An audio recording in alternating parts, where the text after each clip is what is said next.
모두 일어나셔서 성축회 내용을 찬양하며 어린이 주일, 어머니 주일 예배를 드리겠습니다.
오늘도 하나님의 은혜와 사랑을 입은 택한 백성들이 이전에 없었던 새로운 노래로 새로운 마음으로 믿음으로 하나님을 찬송하며 예배하고자 한자리에 모였습니다. 하늘의 하나님께서 임자주시는 이 예배의 자리 되게 하시고 또 하나님께서 그렇게 기쁘게 받으시는 우리 모든 예배자요 우리 예배의 시간이 되게 인도하여 주옵소서. 하나님께는 큰 기쁨과 영광이 되게 하시고 우리 안에는 평안과 축복이 되는 예배가 되도록 도와주옵소서. 우리 주 예수 그리스도 이름으로 간절히 기원하옵나이다. 아멘. 전능하사 천지를 만드신 하나님 아버지를 내가 믿사오며 그 외아들 우리 주 예수 그리스도를 믿사오니 이는 성령으로 잉태하사 동정녀 마리아에게 나시고 본디오 빌라도에게 고난을 받으사 십자가에 못 박혀 죽으시고 장사한 지 사흘 만에 죽은 자 가운데서 다시 살아나시며 하늘에 오르사 전능하신 하나님 우편에 앉아 계시다가 저리로서 산 자와 죽은 자를 심판하러 오시리라. 성령을 믿사오며 거룩한 공예와 성도가 서로 교통하는 것과 죄를 사하여 주시는 것과 몸이 다시 사는 것과 영원히 사는 것을 믿사옵나이다. 아멘. 우리 모두 앉으셔서 생명을 찬양 158장 우리 보좌 앞에 모였네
찬양합니다.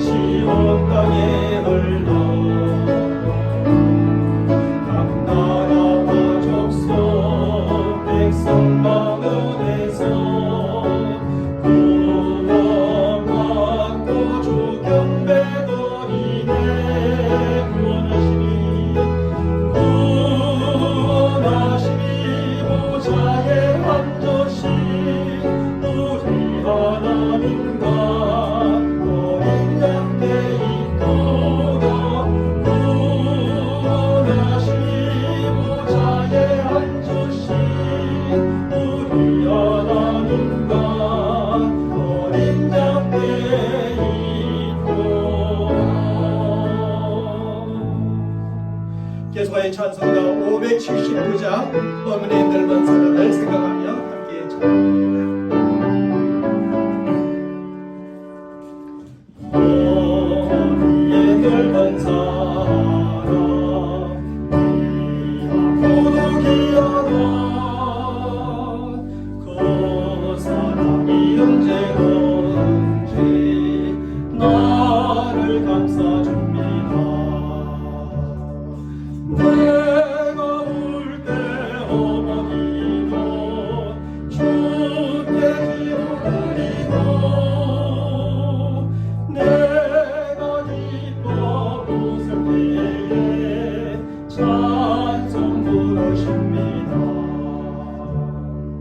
아침 저녁 읽으시던 어머니의 성경책 손대하면 구절마다 웃음 듯합니다. 믿는 자녀 누구든지 영생 맘을 누누리 돌려주신 귀한 말씀 이제 힘이 됩니다. 홀로 괴로울 때 내게 다가 지칠 때 부르시는 찬송 소리 귀에 살아옵니다.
이 시간 하나님 말씀 봅니다. 하나님의 말씀은 창세기 29장 1절로 30절까지 말씀인데요. 제가 여러분들에게 13절로부터 24절까지 말씀을 봉독해 드리겠습니다. 라반의 그의 생제 야곱의 소식을 듣고 달려와서 그를 영접하여 안고 입맞추며 자기 집으로 인도하여 드리니 야곱이 자기의 모든 일을 라반에게 말하며 라반이 이르되 너는 참으로 내 희륙이로다 하였더라.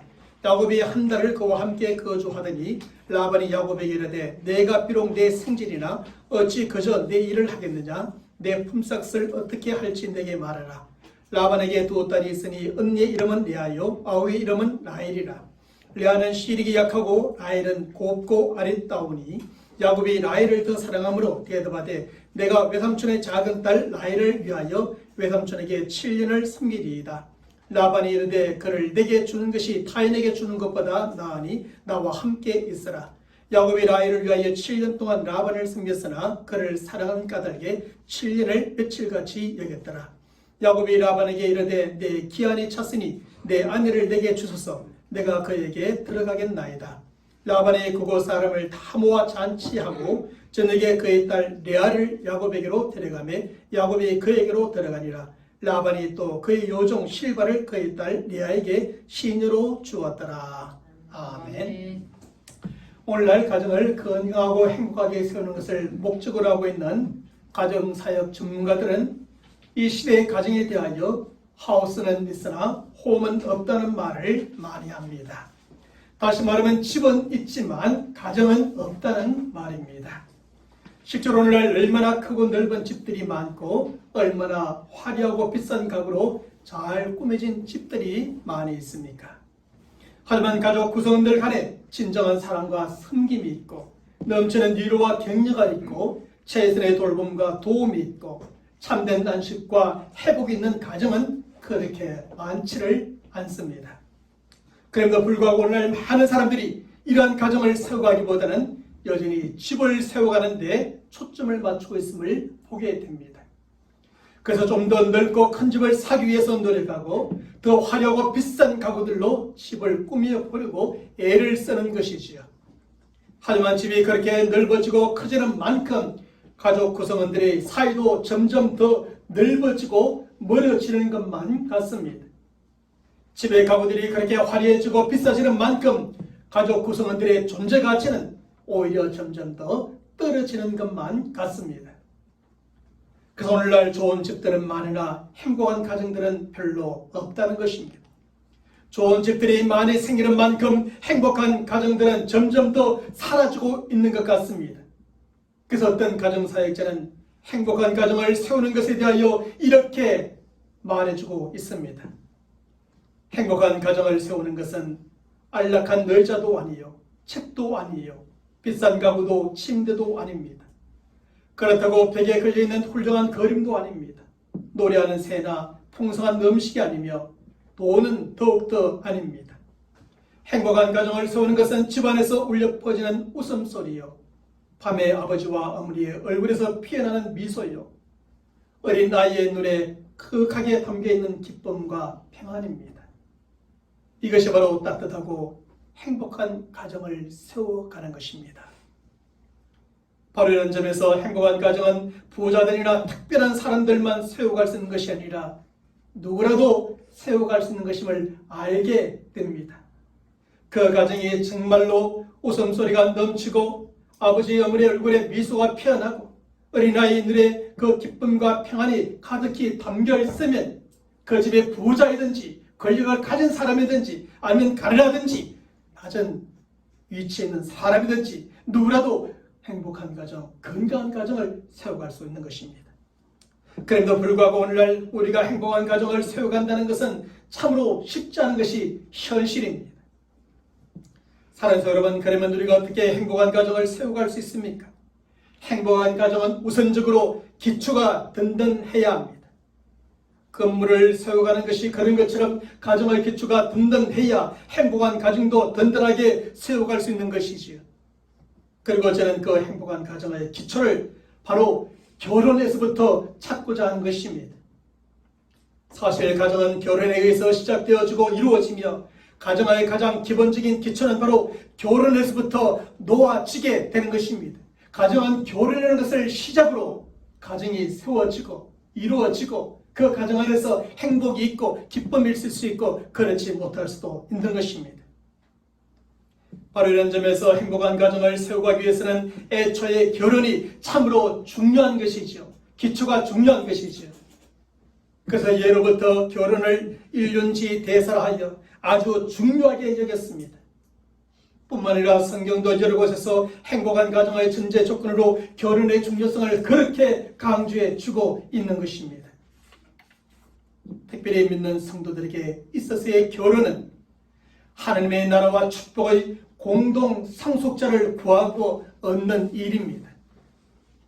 이런 사실에 대해서는 먼저 아브라함과 그의 아내 사라의 결혼을 통해서 성경이 잘 가르쳐주며 드러나고 있지요. 하나님께서는 아브라함을 하나님의 나라와 축복의 상속자로 선택하시고 부르셨습니다. 하지만 그때 하나님께서 아브라함만을 선택하시고 부르셨던 것이 결코 아니었습니다. 하나님께서는 아브라함과 함께 그의 아내 사라를 하나님의 나라와 축복의 상속자로 함께 부르셨던 겁니다. 이런 사실은 하나님께서 아브라함에게 사라의 몸을 통해 얻은 아들이 너의 상속자가 되리라고 말씀하셨고 그녀의 몸을 통해 태어난 이삭이 그의 상속자가 되게 하심으로 잘 가르쳐주고 있습니다. 아브라함과 사라의 몸에서 태어난 이삭이 상속자가 됨을 통하여서 아브라함과 사라는 공동 상속자라는 사실을 증명해 주는 겁니다. 뿐만 아니라 하나님께서 아브라함의 이름을 아브라함 곧 열국의 아비로 계명해 주셨던 것처럼 사라의 이름을 사라 곧 열국의 의미로 계명해 주심으로 더욱더 분명하게 가르쳐주고 있습니다. 아브라함만이 하나님의 나라와 축복의 상속자가 아니라 그의 아내도 하나님의 나라와 축복의 상속자로 부르셨다는 겁니다. 이삭과 리브가의 경우에도 마찬가지입니다. 아브라함은 결혼이 결국 하나님의 나라와 축복의 공동 상속자를 얻는 것이라는 사실을 잘 알고 있었습니다. 그리고 아브라함은 공동 상속자로서의 아내의 역할이 얼마나 중요한지도 누구보다 잘 알고 있었습니다. 그가 직접 하나님의 말씀을 듣고 또한 경험했기 때문이지요. 그래서 아브라함이 이삭의 아내를 얻을 때 어떻게 합니까? 자신의 뜻에 맞는 사람이나 이삭의 마음에 드는 사람을 얻고자 하지 않았습니다. 아브라함은 저주받은 백성이요 세상 나라의 백성으로 대표되는 가나안 족속의 딸들 중에서 이삭의 아내를 얻으려 하지도 않았습니다. 아브라함은 늙은 종을 자신의 고향으로 보내야 하나님의 택한 백성들 가운데 이삭의 아내를 얻어오게 하였습니다. 그리고 그 종도 자신의 지식이나 경험과 방법에 따라 이삭의 아내를 얻어오려는 것이 아니라 철저하게 하나님의 뜻과 인도하심에 따라 자신을 맡김으로 얻어오게 된 겁니다. 이렇게 하여 얻게 된 리브가가 바로 이삭의 아내가 되었고 결국 하나님의 나라와 축복의 공동 상속자가 되어진 것입니다. 사랑하는 성도 여러분처럼 남자가 여자를 배우자로 얻는 결혼은 하나님의 나라와 축복의 공동 상속자가 될 아내를 얻는 일입니다. 그러므로 사람이 이러한 아내를 얻을 때 정말 세심하게 살피고 심사숙고해야 합니다. 그리고 사람의 뜻과 마음에 맞는 사람이 아니라 먼저 하나님의 뜻과 인도하심을 따라 구하고 하나님의 뜻과 마음에 맞는 사람을 나의 아내와 나의 남편으로 얻어야 합니다. 어떤 인간적인 동질성이 아니라 신앙이라고 하는 영적인 동질성을 가진 사람을 아내로 맞이하고 남편으로 얻어야 합니다. 그래서 스페인의 경우에는 아내와 옷감은 초롱불 밑에서 고르지 말라는 말이 있습니다. 다시 말하면 아내를 선택하고 그럴 때는 진지하게 하나님의 뜻과 인도하심을 구하고 영적 동질성을 가진 사람을 아내로 맞이하고 남편으로 얻어야 한다는 것입니다. 초롱불 밑에서 옷감을 고르면 실패하기가 쉽습니다. 잘 구별이 안 되니까요. 색깔도 그렇고 옷감의 질도 그렇고 말입니다. 신부감을 구하고 신랑감을 구할 때는 이렇게 초롱불 밑에서가 아니라 그만큼 밝은 곳에서 확실하게 세심하게 살피고 주의하여 얻어야 한다는 것입니다. 우리가 이렇게 아내를 얻고 남편을 얻어 결혼할 때 행복한 가정의 기초를 이제 놓게 되는 겁니다. 그런 오늘 본문의 말씀에서 야곱이 그의 아내를 얻고 가정을 세워가는 가정을 보면 결코 그렇지를 않았습니다. 그는 그의 아버지 이삭이 리브가를 아내로 얻는 가정과는 달리 아주 인간적인 동기와 세상적인 방법을 가지고 아내를 얻고 결혼하여 가정을 세워가게 됩니다. 그래서 우리는 이러한 야곱에게서 우리 자신과 너무나 비슷한 인간적인 모습을, 그리고 너무나 부패한 우리 자신의 모습을 또한 보게 되는 것입니다. 오늘날 믿음의 사람들이 인간적인 동기와 세상적인 방법으로 자신의 사회감을 얻고 며느리를 얻고 또 자신의 아내를 얻고 또 남편을 얻으면 안 된다는 것을 알면서도 결국 야곱처럼 이런 인간적인 모습을 부패한 우리 자신의 모습을 보여줄 때가 많이 있습니다. 그러면 야곱은 과연 어떤 결혼을 추구하였습니까? 이것을 통하여 우리는 무엇을 또한 배울 수 있습니까? 첫째로 야곱은 정략적인 결혼을 추구하였습니다. 삼촌 라반의 집에 도착한 야곱은 그곳에서 한 달을 함께 지내게 됩니다. 야곱이 그렇게 한 달을 지내는 동안 삼촌 라반이 깨달은 것은 야곱이 일을 너무나 잘 한다는 것이었습니다. 그래서 라반은 무슨 수를 써서라도 야곱을 꼭 붙잡아 두어야겠다는 생각을 하게 됩니다.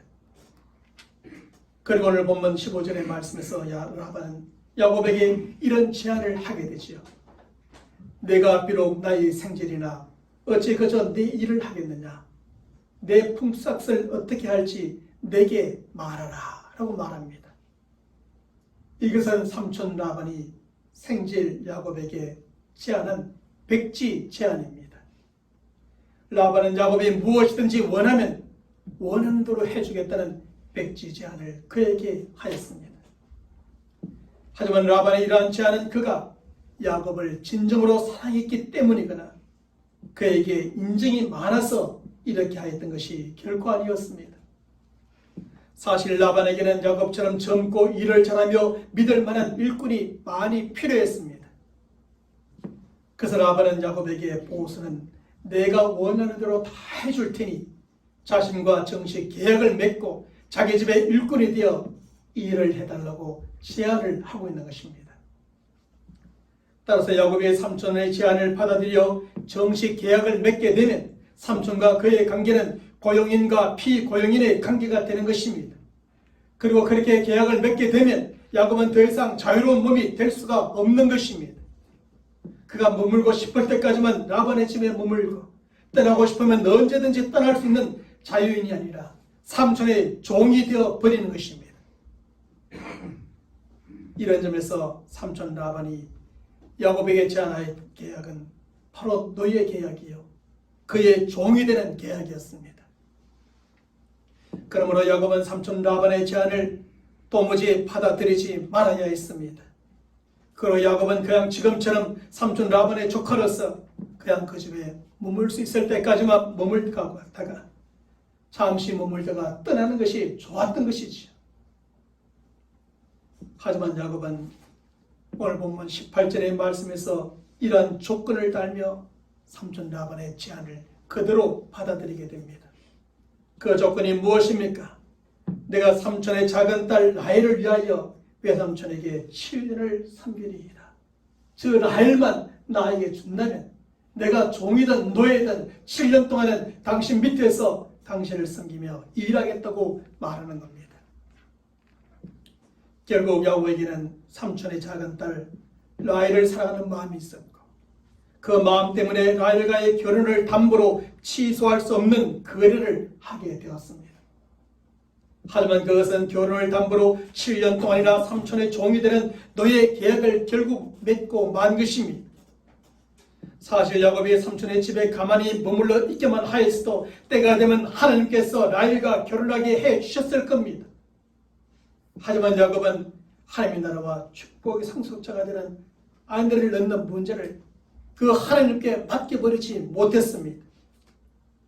조그만 마음에 자신의 기질대로 머리를 굴리고 잔꾀를 써서 라헬을 아내로 얻고자 하였던 것입니다. 오직 자신의 노력으로 하나님의 나라와 축복의 공동 상속자인 아내를 얻고자 삼촌 라반과 7년 동안의 노예 계획을 자정하여 맺고 말았던 것이죠. 사랑하는 성도 여러분, 결국 야곱의 결혼은 야곱을 종으로 삼고자 했던 삼촌의 의도와 라헬을 아내로 얻고자 했던 야곱의 목적 사이에서 맺게 된 정략적인 결혼이었습니다. 삼촌은 일꾼이 필요했던 겁니다. 야곱은 라헬을 갖고 싶었던 겁니다. 그래서 정략적으로 두 사람의 이러한 계약이 맺어지게 된 것이죠. 그래서 그 결혼이 야곱에게 올무가 되어지고 하나님의 종인 야곱이 7년 동안이나 삼촌의 종이 되어 살아가게 됩니다. 뿐만 아니라 삼촌 라반과 맺은 야곱의 노예 계약은 단순히 7년으로 끝나지도 않습니다. 형과 아버지까지도 그렇게 잘 속이던 야곱이 삼촌 라반의 정략적인 결혼의 속임수에 걸려서 7년이 14년이 되어버립니다. 그리고 그 14년이 결국 20년이 되어 야곱은 무려 20년 동안이나 삼촌의 집에서 종노릇하며 살게 됩니다. 한 사람의 인생 가운데 20년은 결코 짧은 시간이 아니죠. 그런데 그는 그 20년을 그렇게 험악하게 종으로서의 삶을 살게 된 것입니다. 그리고 야곱은 그 20년 동안에 4명의 아내와 11명의 아들과 1명의 딸을 낳고 많은 재산을 모은 것 외에는 특별히 한 것이 없습니다. 야곱은 삼촌의 종살이를 하고 결혼하고 애들이나 키우고 다투는 아내들을 달래다가 무려 20년이라고 하는 긴 세월을 다 보내버리고 말았습니다. 물론 이것도 어떤 점에서는 참으로 의미 있고 가치 있는 삶이라고 말할 수도 있겠죠. 요즘 같은 시대는 더욱더 그럴 것입니다. 결혼을 안 하고 결혼을 해도 아이를 낳지 않고 낳아도 한 명만 낳고 그런 시대에 아내를 낳고 11명의 아들까지 12명의 자녀를 낳게 되었으니 결코 가치 없는 인생이라 할 수는 없을 겁니다. 하지만 하나님의 나라와 축복의 상속자로서의 야곱의 삶이란 겨우 이런 정도의 삶이 아닌 겁니다. 하나님의 나라와 축복의 상속자로서의 그의 삶은 하나님의 나라를 세워가고 세상 사람들에게 축복의 통로가 되는 겁니다. 세상 사람들의 구원을 위해 말씀을 선포하는 선지자요, 저들을 위해서 기도해주는 중보, 기도자의 삶인 겁니다. 그러나 그 기간 동안 야곱에게서는 이러한 신앙적인 삶의 모습이란 전혀 찾아볼 수가 없었던 겁니다. 뿐만 아니라 야곱은 단 한 번도 하나님의 이름을 부른 적이 없고 하나님의 도움을 구하며 기도하였다는 적도 없습니다. 20년 동안 말입니다. 그는 오직 자신의 머리와 깨와 노력으로 살아왔습니다. 그러다가 자신의 머리와 깨에 쏟고 삼촌의 속임수에 쏘가 정략적인 결혼을 하고 긴 그 시간을 다 허비하고 말았습니다. 그렇다고 삼촌과의 관계가 그렇게 아름답게 끝맺음으로 끝났는가? 그렇지도 않습니다. 삼촌과 라반과의 관계도 끊어져 완전히 원수처럼 결별하고 말았죠. 사랑하는 성도 여러분, 이처럼 결혼이 각자의 의도와 목적을 이루기 위한 정략적인 결혼이 되면 진정으로 행복한 가정, 건강한 가정을 세워갈 수 없습니다. 자신이 의도하고 목적하였던 것을 얻기 위해서 서로 쏟고 속이며 서로 이용하고 이용당하는 삶을 살아가게 될 뿐입니다. 그러다가 결국은 파국을 맞게 되죠. 요즘 얼마나 많은 사람들이 그런 결혼을 하며 그러다가 결국 파국을 맞이하게 됩니까? 뿐만 아니라 자신이 의도하고 목적하였던 것에 비해서 평생 그것에 종이 되어 살아갈 때가 많습니다. 그것이 바로 재물의 종이 될 수 있고 권력의 종이 될 수 있고 명예의 종이 될 수 있고 인기의 종이 될 수 있고 남편이나 아내 또 다른 사람의 종이 되어 평생을 살아가기도 하는 겁니다. 그 결혼하고 아이 때문에 헤어질 수는 없고 안 헤어지고 사니 종처럼 사는 겁니다. 결혼할 때는 그런 의도로 결혼하지 않았지만 결국 남편에게 매이고 아내에게 매이고 자식에게 매이고 그런 인생을 살아가는 것이죠. 그리고 그것을 쫓아다니다가 평생 허비하는 인생을 살아갈 수밖에 없는 것입니다. 그러다가 나중에 정신을 차리고 돌아보면 아무것도 한 것이 없고 남은 것이 없이 이마와 눈가에는 주름만 가득한 것을 보게 되는 겁니다. 우리 어른들께서는 잘 아시겠지만 인생 살아보면 그리 길지 않습니다. 어느새 50대고 60대고 70대고 80대입니다. 저도 오래 산 인생을 안 했지만 벌써 60에 가까워졌습니다. 목회한 지 얼마 되었다고요. 그렇게 빨리 지나가 버리는 겁니다. 허비할 시간이 별로 없습니다. 그런데 이러한 것은 반드시 결혼의 문제에만 적용되는 것이 아닙니다. 삶의 모든 부분에 적용될 수 있는 것들이지요. 다시 말하면 삶의 모든 부분에서 정략적인 의도와 목적과 욕심을 갖고 그것을 이루기 위해서 살아가고 신앙생활도 하다 보면 결국 이러한 결과물을 얻게 되는 겁니다. 신앙생활도 정략적인 목적으로, 직장생활도 정략적인 목적으로, 어떤 사람과의 관계도 정략적인 목적으로 다 하게 되면 그 결과가 파국으로 끝나게 되며 그 인생의 마지막에서는 결국 후회함밖에 없게 된 겁니다. 그래 결국 그것에 쏟게 되고 그것에 종이 되며 결국 시간만 지나가고 아무것도 남는 것이 없는 인생이 될 수밖에 없는 것이죠. 야곱의 결혼이 바로 이러한 결혼이었습니다. 둘째로 야곱은 육체적인 결혼을 추구하였습니다. 야곱의 삼촌 라반에게는 두 명의 딸이 있었습니다. 그 한 명은 레아요, 다른 하나는 라헬이었습니다. 근데 오늘 보면 17절과 18절의 말씀을 보면 그 두 딸에 대하여 이렇게 표현해 주고 있습니다. 레아는 시력이 약하고 라헬은 곱고 아리따우니 야곱이 라헬을 더 사랑함으로 라고 표현합니다. 여기서 레아는 시력이 약하였다는 것은 그녀의 시력이 아주 나빴다는 것을 가르쳐 주는 것이죠. 사실 안경이 없는 그 시대에 시력이 아주 나빴던 레아는 그의 시력 장애인에 가까웠을 겁니다. 보이는 게 없었던 거죠. 그리고 목축을 하는 시대에 시력이 이렇게 나빴다는 것은 치명적인 약점일 수밖에 없습니다. 게다가 눈이 나빴으니 밖으로 나돌기보다는 주로 집안에서 비활동적인 일들만 했을 것입니다. 그러니 레아는 자꾸 자연히 꾸밀 수 없었고 꾸미지 않았을 것이며 몸은 점점 불어났을지도 모르겠습니다. 활동이 적으니까 말입니다.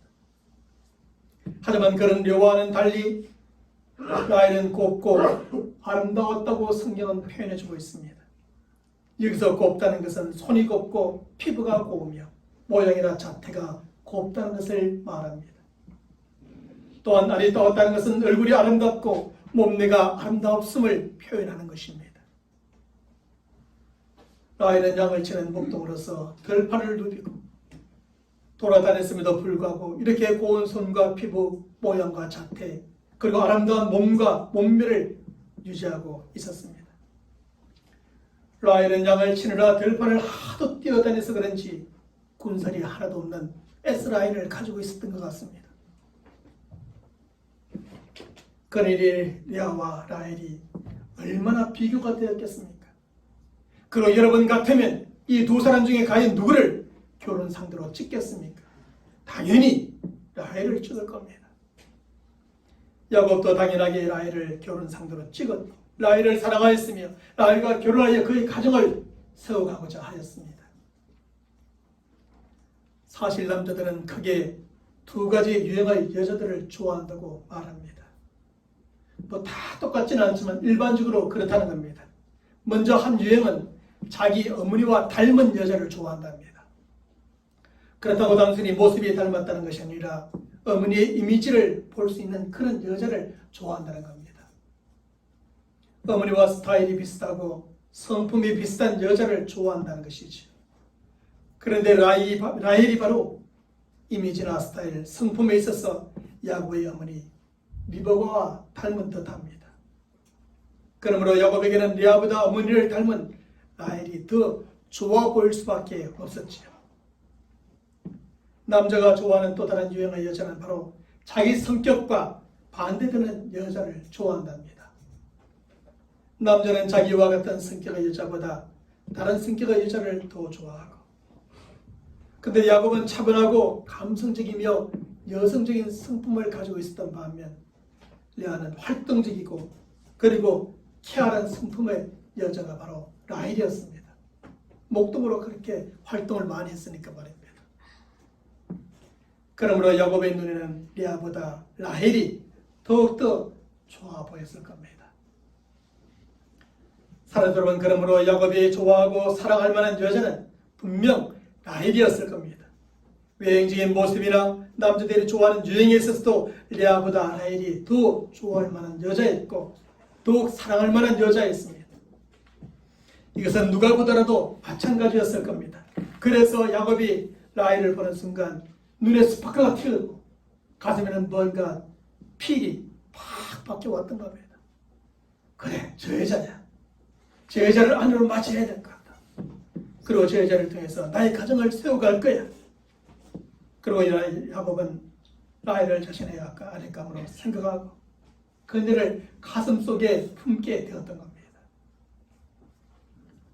그래서 야곱은 라헬을 자신의 아내로 얻을 수 있다면 무엇이든지 할 수 있다 생각했고 결국 종과 노예가 되었어도 자신의 아내를 삼고자 하였던 것이죠.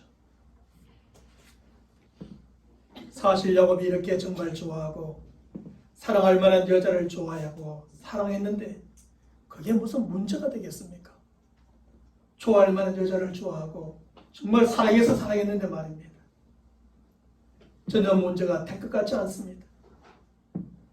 좋아하고 사랑을 한 여자에게 깊이 빠져 이렇게 뜨겁게 사랑하는 것이 큰 잘못인 것처럼 보이지 않고 어쩌면 멋지게 보일 수도 있습니다. 하지만 하나님을 믿는 성도들에게는 다르다는 것입니다. 왜냐하면 믿는 사람들에게 있어서의 아내는 하나님의 나라와 축복의 공동 상속자이기 때문입니다. 그러므로 어떤 여자가 단순히 내 뜻과 내 마음에 맞고 내 눈에 든다고 아내를 얻어서는 안 된다는 겁니다. 야곱은 먼저 이 여자가 하나님의 뜻과 마음에 맞는지 하나님의 눈에 드는지 하나님께 묻고 하나님의 인도하심을 기다려볼 필요가 있었던 겁니다. 하지만 육체적인 사랑에 빠진 야곱은 단 한 번도 하나님을 찾거나 하나님께 묻지를 않습니다. 단 한순간도 하나님의 인도하심을 기다리지를 않습니다. 야곱의 생각에는 내가 좋아하는 여자이고 사랑하는 여자면 됐지. 하나님 뜻과 마음이 뭐 그리 중요한가. 내 눈에 들면 됐지. 하나님 눈에 들어서 무엇하나. 살아도 내가 함께 살지 하나님이 사냐? 라는 식이었던 것 같습니다. 야곱의 문제는 바로 여기에 있었다는 겁니다.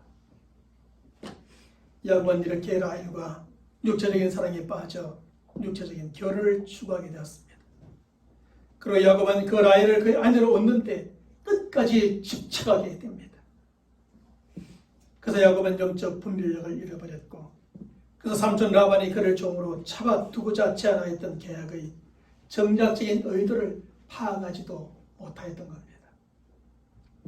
또한 아름다운 라헬과 함께 시력이 나빠서 아무도 데려가지 않는 레아까지 깍두기로 끼워서 야곱에게 시집을 보내고자 했던 라반의 의도도 파악하지 못했던 겁니다. 그래서 야곱은 삼촌에게 꼼짝없이 속고 말았습니다. 이렇게 속은 야곱은 7년 동안의 종살이를 시작하게 되었습니다. 그리고 7년 동안의 종살이를 하고도 얻게 된 것은 그가 그렇게 사랑했고 원했던 오리지널 라헬이 아니라 깍두기 레아였습니다. 그래서 7년 동안에 그의 모든 수고가 물거품이 되고 말았던 거죠. 이처럼 믿음의 사람들이 그 사람만 보고 육체적인 사랑에 빠져 육체적인 결혼을 추구하게 되면 영적인 분별력을 그만 잃어버리게 됩니다. 그 사람들의 악한 의도를 파악하지 못하여 속임을 당하게 되고 종이 되어 죽도록 고생하게 됩니다. 또한 죽도록 고생하고도 오리지널을 정말 사랑했던 사람을 얻지 못하고 깍두기를 얻게 되어 그동안의 모든 수고가 물거품이 되고 마는 겁니다. 저도 이런 경우들을 종종 보아왔습니다.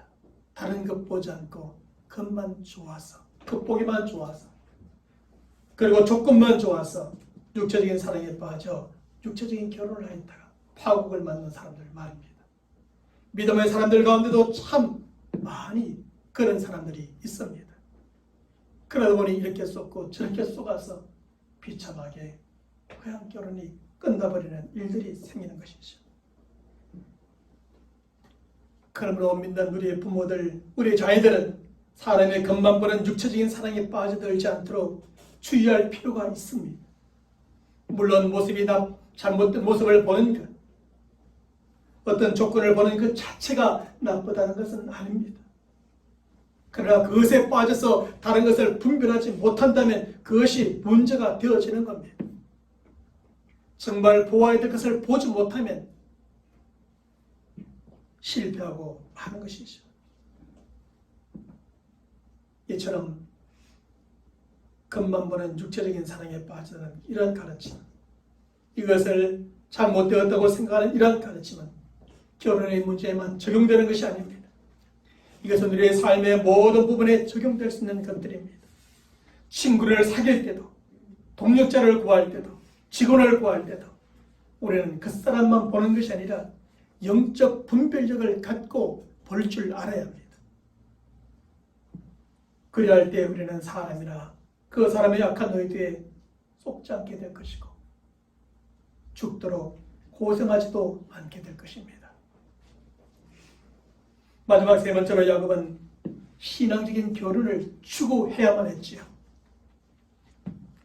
하나님의 뜻과 인도하심으로 만남을 이루었던 리브가는, 야곱의 어머니는 야곱도 하나님의 뜻과 인도하심으로 하나님의 나라와 축복의 상속자인 아내를 얻기를 원했습니다. 야곱의 신앙적인 결혼을 하기를 원하였습니다. 그래서 남편인 이삭을 설득하여 야곱을 그녀의 친정으로 가게 하였고 그곳에서 그의 아내를 얻게 하였습니다. 하지만 야곱은 어머니의 원함과는 달리 하나님의 뜻과 인도하심을 구하는 신앙적인 결혼을 추구하지 않았던 것이죠. 야곱은 자신의 뜻대로 정략적인 결혼을 추구하였고 인물과 복면만을 보는 육체적인 결혼을 추구하였습니다. 그래서 야곱은 하나님의 나라와 축복의 공동 상속자인 아내를 얻고 가정을 세워가는데 많은 고생을 하였고 앞으로도 계속하여 게으름을 겪으며 나아가게 됩니다.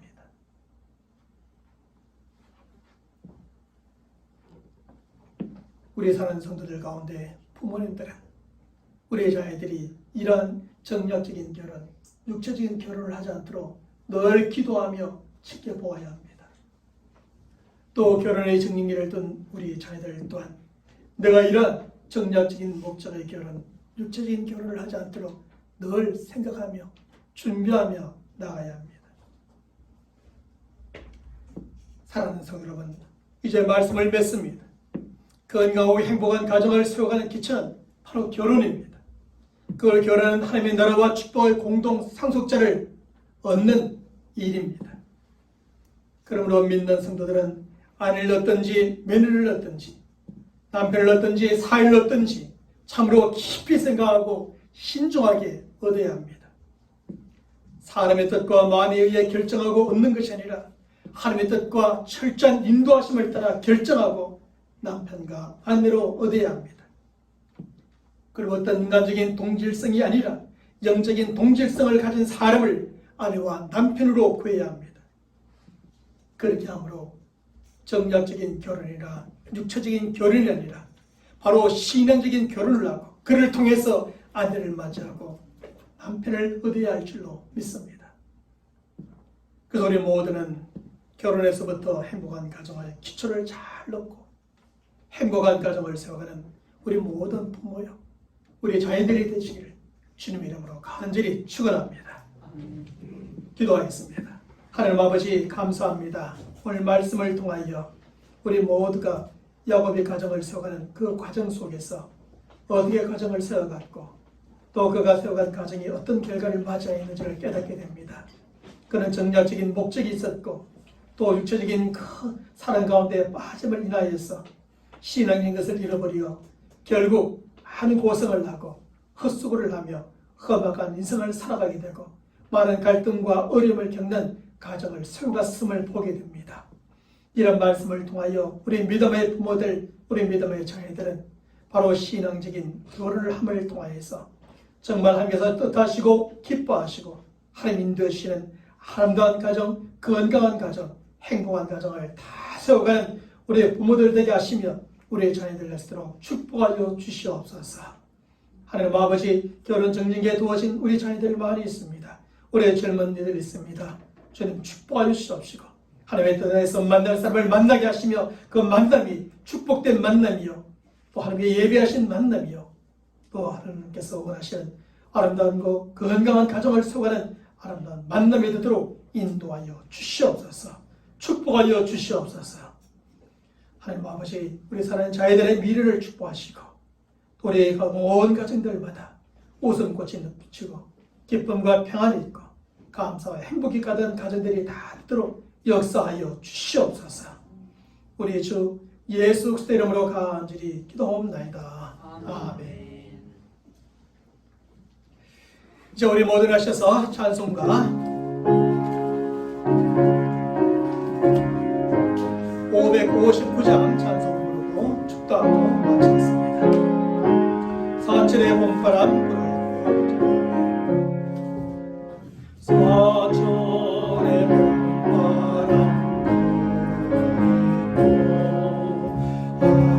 하나님 아버지 모셨으니 믿음의 반석도 우리 집 출근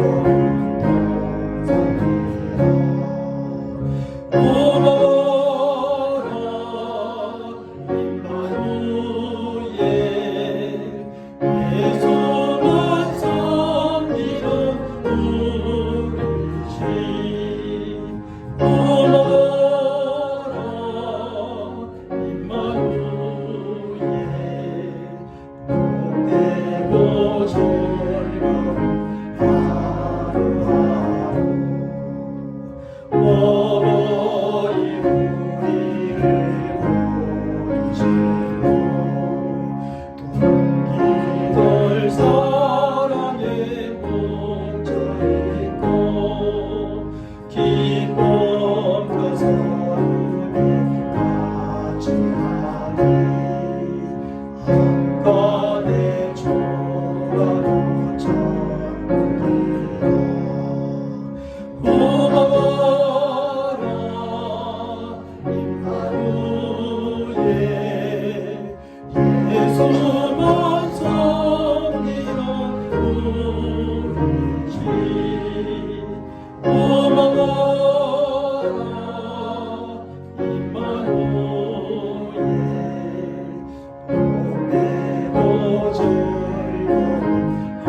지금은 우리의 주 예수 그리스도의 은혜와 우리를 사랑하여 독생자 아들까지 아낌없이 내어주신 하나님 아버지의 무한하신 사랑하심과 성령님의 교통하심과 역사하심과 충만하심이 우리 모두가 신앙적인 관점에서 사랑하는 사람을 얻고 건강하고 행복한 가정을 세우고 가자 다짐하는 하나님의 귀한 가정들, 부모들, 사랑하는 자녀들 머리 위에 저들의 미래 가운데 지금부터 영원토록 함께 있을지어다. 아멘.